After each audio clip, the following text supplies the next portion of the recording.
Here with another edition of our Conversations with Christians Engaged.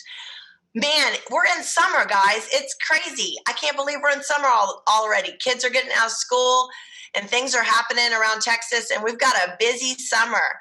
We're going to be all over Texas. We're going to be this weekend in Jacksonville at the Tomato Festival. I'm going to be at a youth summit. We've got speaking engagements in churches all this summer. Super excited to be out. And we're starting on-ramp to political activism classes around the state. So go to our website and check that out. We will be with a full 7-hour seminar in Victoria, Texas on July 31st. And August 21st, we'll be in Corpus Christi at the Journey Church. And these seminars are going to be awesome. We've got ones that we're working on for McKinney, Tyler, Fort Worth, Dallas. So get ready. We're hoping to be in your area and would love to see you as we go through the summer and fall. So super excited to have two of my dear friends with us today as we're going to talk about Latinos, Hispanics in Texas, voting patterns. We're going to talk about family values. We're going to talk about what people should care about as it relates to political activity in Texas. And I'm super excited to have my friend Bianca Gracia with me, who is on our board of directors for Christians Engaged. Bianca is also the president of Latinos for America First. She is an active grassroots leader. Nobody works harder in Texas than Bianca. Bianca, thanks for joining us today. Good morning, Bunny. It's always a pleasure. I love waking up and coming on these podcasts with you. Woohoo! And then I have another dear friend, Dr. Rey Gonzalez. Dr. Rey is a lawyer, a practicing lawyer who also has a medical degree. We love to call him Dr. Rey. He's also a former congressional candidate in Texas 34, been politically involved for years. Very few people can articulate our biblical values better than Dr. Rey. And I just want to honor him for his hard work and service and everything he's done. And thank you, Dr. Rey, for joining us. So what an honor to be with you. We've gone back so many times, so many years as far as being in the same fight. I'm so glad to be with you this morning in this podcast. Woohoo! Well, we're excited to have you. Okay, well, I'm just going to dive in. I want to hear a little bit of y'all's stories, and then we're going to talk for people about voting patterns. We're seeing an increase in Latino and Hispanic voting pattern changes. Nationally, the statistics that I'm seeing is 4% more of Latino voters nationally are voting more conservative. They're voting biblical values. They're voting for pro-life candidates. Things are shifting in that aspect. And again, we're a 501c3 nonpartisan nonprofit ministry. We don't endorse candidates or political parties. But we want to talk about some of these changes and how Christians that are Hispanic should be voting for family values. So Bianca, tell us a little bit about your story, how you got politically involved and why you specifically love to focus on Latinos in Texas.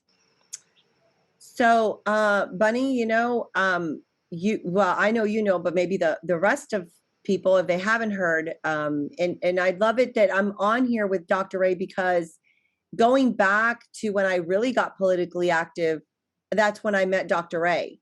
I met him at a pastoral breakfast that I hosted in the Rio Grande Valley, and we had a little bit of over 100 pastors that came to listen to the message of our biblical values and about us being politically active, and really just educating our Hispanic evangelicals on they've been so accustomed to separate the church and state, right? And they don't get involved in politics. They don't get involved in a whole lot of other things. They just kind of stay in their lane.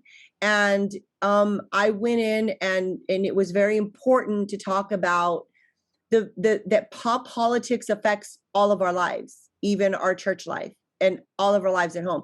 And I was, adamant and persistent about saying, we need to be more active in our communities because our communities are suffering.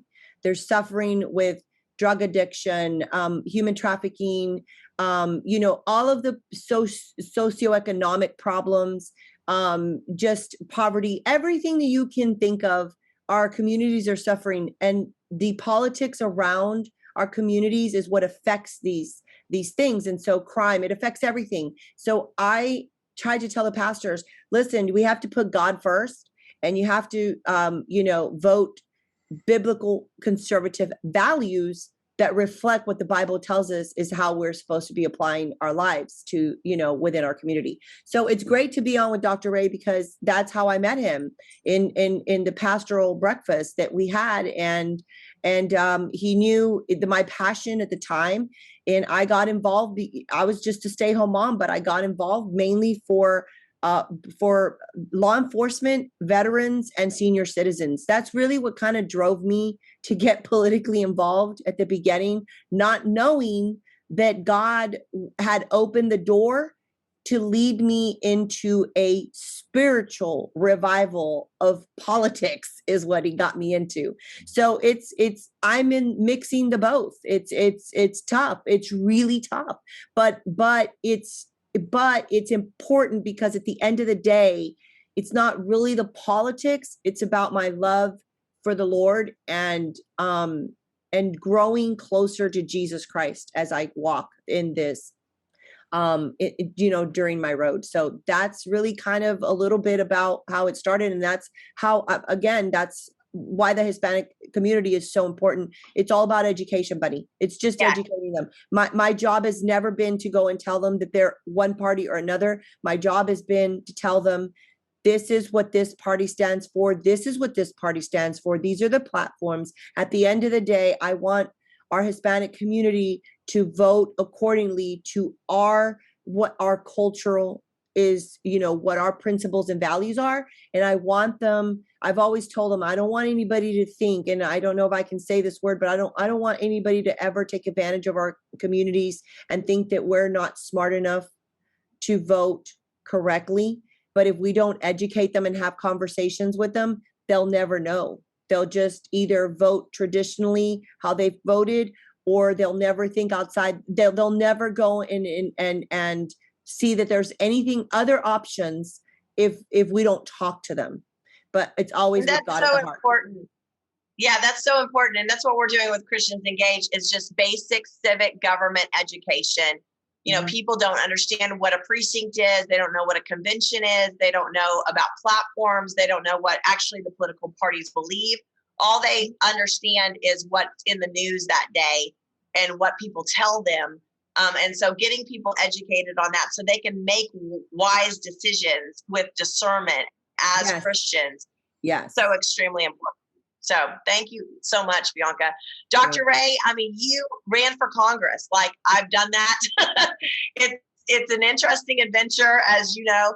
And I really, when I hear you speak and when I heard you on the campaign trail, there's very few people that can articulate the Bible and biblical values like you do.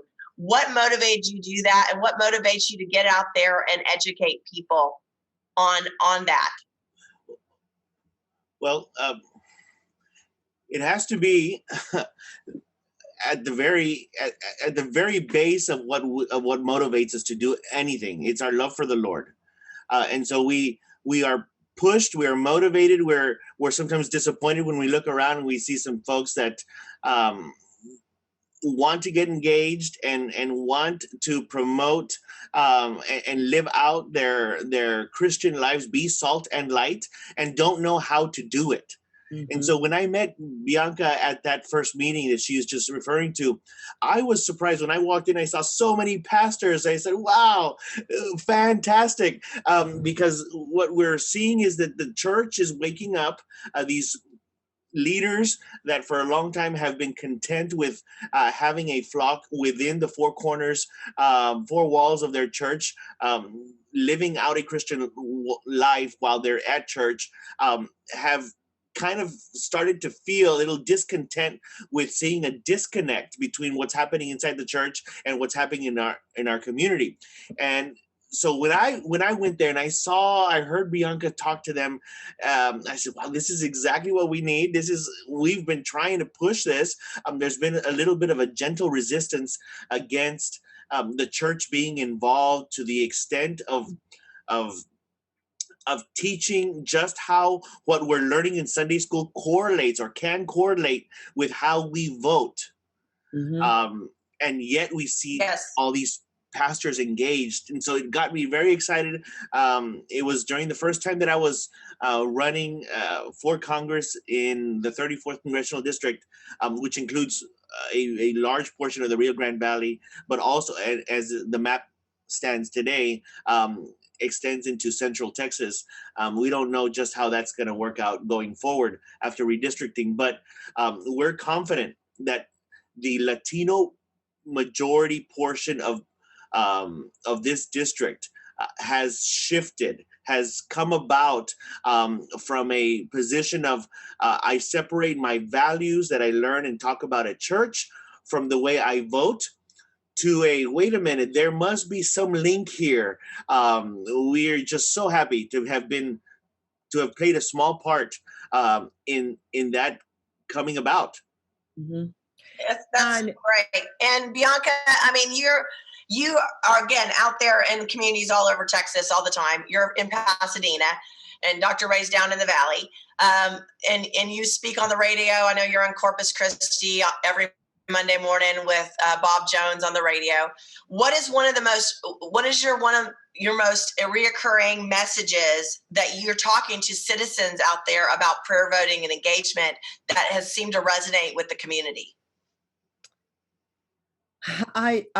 There's many. I mean, I think the messaging it's our new motto or logo, not logo, but our new saying within our movement is that the Hispanic community must stand up, stand out, because we're the movement of the people. And that's kind of what I'm preaching now, is like, don't be afraid, don't stay in your four walls. It's been a process with the pastors. And Dr. Ray knows this. He's right. They would separate the two. And now I'm so proud of them because they've become more active, not for the party system, but active in educating their own congregations about what's at stake, about, coming, a government coming against our family, our nuclear family, a government that's trying to come against a life, the sanctity of life, our religious liberties.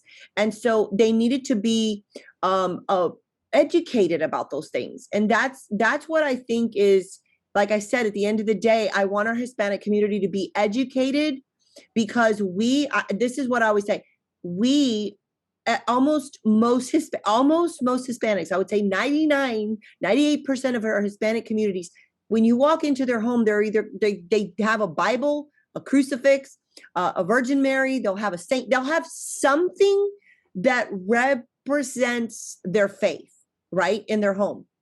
We're very faithful people. Yes.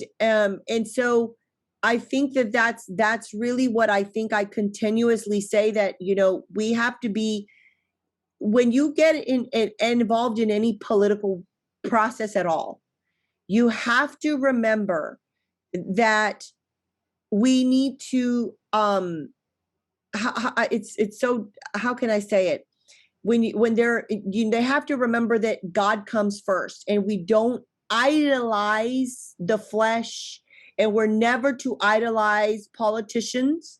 We can educate, support, endorse them, all kinds of things, right? We can do all those things, but we have to remember at the end of the day that God comes first, and we don't idolize people, but what we do advocate for is the very core principles that we as Christians believe, that we stand up and stand out for. And that's what I think. Yeah, that's what, go ahead, Dr. Ray. One of the ways that I've been able to share that very idea is to share the story. And I didn't tell you a little bit about my background.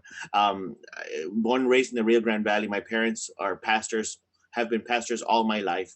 And so I've grown up in the church. I have been surrounded by this interplay between politics and the church and my values all my life. And so when I left medical school and then after that law school, I looked around and I said, well, why aren't more people engaged? And so I had a chance to get involved, and I've been invited to speak in many churches. Many of the pastors of these churches have known my parents since I was a child. And so there was a sense of ease when it came to inviting this young doctor, young lawyer, to stand behind the pulpit and to speak a little bit about Christian principles. One of the things that I shared when I'm behind the pulpit and I'm speaking to to Christians, asking them to get engaged, is I share with them the story of Amy Coney Barrett when she first appeared before the Senate Judiciary Committee, and Senator Feinstein looked down to her from her. From the dais and told her, see, the problem I have with you is not so much that you're a Christian, and it's that your Christianity is so loud. Wow. The words she used were, the dogma lives loudly in you. I remember watching that on television thinking, yes, that's exactly how it needs to be. I had a t-shirt made, Bunny, that says, yes, the dogma does live loudly in me. That means God's alive in you. And I took it to my Sunday school class the next Sunday, and I shared it with them. And I told them, listen, this is exactly what happened. And one of my students raised his hands and he said, isn't that a compliment? Yes, it's a compliment when someone recognizes that Jesus is so important to you, that you're going to not just live inwardly, very reserved your Christian values, but it's going to be loud. It's going to be loud and proud, just like some of the other folks that don't think like us are also equally loud and proud. That should be a compliment if people recognize that in you. And so imagine I'm standing behind a pulpit at all these different churches, holding this t-shirt up against me here that says the dogma lives loudly in me. Right. And I tell them, listen, if we still live in a country that sacrifices babies on the altar of convenience, it's because the dogma has not lived loudly enough in us. Yes, amen. Yeah. So that's good. We preach it, we teach it, we live it, and there are some folks that oppose us, even those that you thought were with us. Oppose us, kind of roll their eyes when they hear Rey Gonzalez talk about the importance of the sanctity of life. Oh, there he goes again. Couldn't he be just kind of a secular conservative? Why does he have to be such a religious? I'm doing this because of my love for the Lord. Right. I'm moved by and motivated by my faith. So the dogma must live loudly in us. That's the dogma. That's the theme of our talk. That's so good, Dr. Rey. Yes. And when you're having these conversations, because people, we have to prioritize the sanctity of life. I mean, it's got to be, I'm not saying be a single issue voter, but if they're not pro-life and they're not to protect babies in the womb, that's the basic framework for, whether somebody has wisdom or not as an elected official. If they're not going to protect the sanctity of life, then why would you even vote for them? Seriously. That's right. That's right. So there's some conservatives that say, listen, I'm a fiscal conservative. Fine. So am I. I protect the flag, and I'm going to stand up and salute the flag every time. Fine. So am I. But and then they'll say, but I'm not so much of a religious person, so I don't really care about those things. Well, I do, and I'm going to talk about it every time I can. I'm going to stand up and defend the sanctity of marriage as between one man and one woman for the rest of my life. Get used to it. Yes. The same guys that you thought were on our team will kind of roll their eyes, throw their hands up in the air, and say, "Oh, there he goes again." If he just wouldn't talk about those things. That's why I'm in politics. Yes. Yeah. And then, you know what, Dr. Rey, this is great because I think when Bunny's saying my biggest message, mine was it was a little harsher, and it wasn't, yours is great and it's perfect. And that should resonate when you're sitting in the church and you hear that. I think I kind of brought like my message to them at the beginning was, church, you are sitting here and you are basically letting entity of government, they hold this little carrot of immigration over our heads. And you as a pastor that love the people are, you fight for immigration because these, poor people, but yet you're willing to give up the immigration. You're willing to give up abortion issue for the immigration issue. But guess what? I told them flat out from the pulpit, I've said it over and over, until you start voting to save and protect life, none of our people will ever be led to the promised land. You won't get it. God is never going to reward any of our people or no one's going to get a paper. No one's going to get anything because you are voting to murder babies in return of thinking you have, or you're going to get some paperwork. Right. And I think that alone was like, I would just take the whole air out of the congregation, but they knew, they knew. I spoke at one of the churches in Dallas, and the pastor said, I got half illegals and half legals in my church. And I said, I don't even know what I'm going to say. I never know what I'm going to say. I go up there and I'm like, okay, God, I don't know what your message is for these people, but I look around the room and I'm like, okay, well, whatever the message is. And that was my message.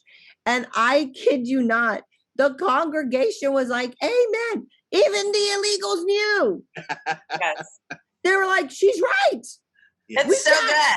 You have to honor God first. If you want God's blessings with your immigration application, if you want his blessings, you need to honor him. And so we honor him in many ways. The most important one is to honor him with your life and in the decisions you make. One of the constant prayers we have in our Sunday school class, and we end it almost every morning, praying for our country and then asking the Lord to help us to honor him with everything that we say and do. I think the students have adopted that prayer into their own prayer life. Lord, help me honor you with everything I say and do. And so that is our prayer. I think that message is starting to get across, isn't it?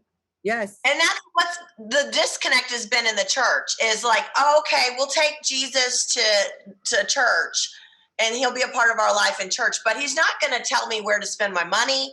He's not going to tell me where to spend my time, what entertainment I need to watch, how I need to vote. All of these areas of our life, we've kept God out of that area. And what we're doing is calling the church to make Jesus the center of your life in every area of your life, right? It reminds me of a topic of a lesson a series that I recently gave, and I used the old wagon wheel as just kind of a mental picture. The old wagon wheel's got the hub in the middle, it's got a bunch of spokes out, and that was the main picture I was using. And the name of the lesson series was Christus Primus, First Christ, where for many, even Christians in the church, Christ is not at the center of the wheel. He's not the hub. He's at the end of one of the spokes, like everything else in our life, work, school. You can imagine that if the center is me, then all the aspects of my life are at the end of the spokes. Family life, fun life, vacations, and all these things. And one of them happens to be Jesus. And I was telling them, let us transition. Let's try to find a way to transition from a me-centered wheel to a Jesus-centered wheel. And how do we get there? Yes. Well, we get there by learning about him, getting to realize that when he's at the center, life is a lot better. And so I think I finally convinced them that that's where we want to go if we're not there yet. And so the remaining series lessons were, okay, now that we've convinced you that it's better to have Jesus right at the center and not just at the end, not just one of the aspects of our life, but at the center of our life. How do we get there? It was an interesting lesson. And I think speaking to Christians about that is important, because if you speak to non-Christians about that, I mean, you're trying to introduce NBA style tricks to someone who's never seen a basketball. But we're talking about Christians engaged. We're talking to Christian people who are already in the church and understand our values. Mm-hmm. How then do we translate their values to something that's actionable in their life now? And that's what discipleship's all about, Dr. Ray, right? That's what discipleship's about. That's what Jesus commanded us in Matthew 28, is to go preach the gospel to every creature, baptizing them in the name of the Father, Son, and Holy Spirit, teaching them to observe all things that I've given you. Right. And lo, I'm with you always. You know, the beauty of Jesus's words is that I'm with you as you train, as you disciple the nation. And that's exactly where the church has failed, is we've failed to actually disciple people and teach people what the Bible has to say about the issues of our day and why it should matter to our lives. I will open this up to either one of you, or both of you. But we think typically the Latino community, all they care about is immigration, right? Getting to America, the American dream, etc. But there's a whole bunch of kitchen table issues that they care about, and that they can articulate well. What are those issues? Whether it's economic, business, what are those issues that they care about that we sometimes don't think about? Well, as a congressional candidate, I went throughout the district and I asked the leaders, what are some of the priorities, so that I could know how to frame my messages in front of these different communities. Number one was immigration. Second was economy. They want to know, am I getting up in the morning every day to go to work and try to bring something back for my family, that it's having an impact on my family, not just on a week-to-week basis, but do I have enough to save up? Then, the pro-life positions, then the sanctity of marriage. But when it comes to making it real for families, the economy is important. And so now we're seeing it, right, with the gas going up so high in the last couple of months. Yes. Briskets, I don't know if you're into barbecue. Oh, yes. In South Texas. My goodness, briskets going $130 a brisket, single brisket, $130. Mm-hmm. And so they're starting to feel it every day. They're starting to ask questions. I get text messages from a friend who I hadn't heard from in a long time, said, how do I get involved in politics?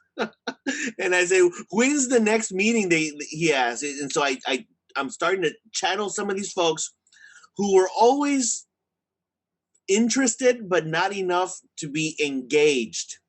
Mm-hmm. Finally are starting to come out. Why? Because they're starting to feel the pressure at the pump. And that's perfect. And Dr. Ray, notice how, because you are at the border all the way up, right? So your district, when you talk to people, their number one issue was immigration, because it's what pretty much is at the southern border. That's always their top priority. But nationally, there was a poll done and immigration came in 5th place. So the number one thing was, I believe it was jobs. That's what, you're again talking about the economy. This is what's funny, is that it's not just a Hispanic issue. This is an American issue. Most Americans, it doesn't matter what color of skin you are, they care about whether they're going to wake up in the morning, have a job, and provide for their family. That is their number one priority. So jobs was their priority. And then life was, the next, and education. There was things that to the Hispanic community were much more important than immigration nationally, because we only feel it down here in Texas because it affects us. But once you get all the way up nationally, it's not so much immigration. It's just maintaining a job and the economy and being able to afford paying the roof over your head, putting clothes on your children, making sure they get to school. Because most Hispanic families, most of them, the parents always want their kids to be better than what they had. It's a generational thing. Our parents, have been, we go from ultra poor to poor to more towards the middle class. The number one small business owned growing, of small businesses in the United States was Latino women owned small businesses. That was the fastest growing small businesses, which obviously, was at an all-time level before COVID. And our Hispanic community has been hit with that, losing their jobs, the very thing. I mean, I was in not too long ago in the Rio Grande Valley, and I can't tell you how many small business owners that I was talking to. We had, events at there. We specifically looked for people to generate revenue for them in return for providing a service for us. And, from whether it was a bar, restaurant, seafood place, whatever it was, they were owned by Hispanics. And they've been so busy working, right, every day. A restaurant business is, they don't get very much sleep. It's like all the time. They got to make sure they got employees. It's a whole operation to have a business, right? Yeah. And so they said, we've never really been involved in politics, but everything that's happened in the past year has affected us. We can't even get people to work because they're, they've given more unemployment. And I'm going, here it is that, you would think that our culture is like, oh yeah, well, poor us and give us another check and government dependency. But here our small businesses that are Hispanic owned all along the border have suffered because of decisions that were made by politicians. And it didn't, it was all politicians. It didn't matter what party. It's not just the economy that motivates someone, like they in the examples you've given, but it's also that safety, right? And so you have to have a safe place to send your kids to get them educated. You want to know that when you leave your house to go do your grocery shopping and go do whatever it is you do, that you're going to come back home, that there's a high probability you're going to come back home safely. So safety is another issue that brings people out from, and of course, this is not just Latinos. Anyone wants to be safe. Everyone needs to be safe, right? And so so when you're asking the question of what are some of the things that we can talk about that can make someone, not just Latinos, but everyone engaged. They're already conservative, right? These are people that are usually Christians. They're already conservative, but they're just not engaged. One of the things is safety. And so I ran into a border patrolman at a restaurant whose wife had been one of our supporters. I had never had the honor of meeting him. I was waiting there to pick up some food and she waved me over. I went over and said hello. Let me introduce you to my husband. I met him here. I said, so how are things going over on the border? Living on the border myself, living in the valley, hearing all the stories. I wanted to hear it exactly from him. And so he said, it's lawlessness. It is lawlessness. Just this morning, he was telling me 10 immigrants crossed over. We've got state guard officials or state guard, National Guard. State guard soldiers on the border. They walk right in front of them because they know that the state guard can't do anything can't arrest them or anything. Walked right in front of them, no respect at all. The state guard finally called us. As soon as we arrived, they scattered. It is lawlessness. The cartels are playing us. Right. They said. And so that's the kind of stuff that'll get people engaged. Well, and people don't understand sometimes that, the Hispanics in Texas don't want open borders. I mean, they don't. They don't want open borders. They want to feel safe. They want America to be defended, right? They want safety for their children. They want school choice. They want the best thing that their family can have. We want police officers patrolling. Right. We're not promoting defunding police. We want police. We support them, and we want them to answer the call when we dial 911. Yeah, right. Exactly. And so making people aware that their local government, their county government, their state government, their federal government all plays a role in their life, and they need to pay attention to that. Is what's, I think, really changing the Latino and Hispanic vote around Texas and nationally. So, okay, we're running out of time, but I want to ask y'all one quick question. Favorite Mexican cuisine? Quick, right now. Enchiladas. Bianca. Enchiladas. Enchiladas. Yes, Dr. Ray. I'm a sucker for cheese enchiladas. There's something also new. It's called a stuffed avocado. It's got some beef. Oh, I love that one too. inside. It's very high class Mexican food, but if you can get it, try it. It's good. I've had it. That's also good. Yeah, but I'm a you can chili never go wrong. relleno girl and a tostada. Yeah, Very tostada girl and a chili relleno girl. So Good. that's my go-to Mexican food. So, okay, last one sentence motivation for every Hispanic listener out there that's listening to us right now. Go, Bianca. One sentence motivation. Pray, love God, Bianca? and pray. Well, love God, pray, and ask for wisdom in all of what you do every day of your life, and just be honor and be obedient to the Lord. Did we lose Bunny? Dr. Ray, last motivation. Your values matter at your home, at your church, in the community center, but also at the polls. Make your voice heard. Let your values matter at the polls. Beautiful. Amen. Beautiful. Well, it's so great to be with you guys. Thank you, Bianca, for serving on our board for Christians Engaged. Dr. Ray, thanks for partnering with us everywhere we can. Love you so much. We are actively engaging the Hispanic community around Texas. BB is on our board, Senator Cruz's cousin. We're going into churches around Texas wherever we can. We have a Spanish website. Our pledge is in Spanish. We've got a lot more to do in this realm, and so we are just so thankful for all of you guys partnering with us, helping us, and let's go change Texas one heart at a time. Amen. Through education on the Bible. Okay. Amen. Love it. Thank you guys so much. Thank you. God bless you. God bless.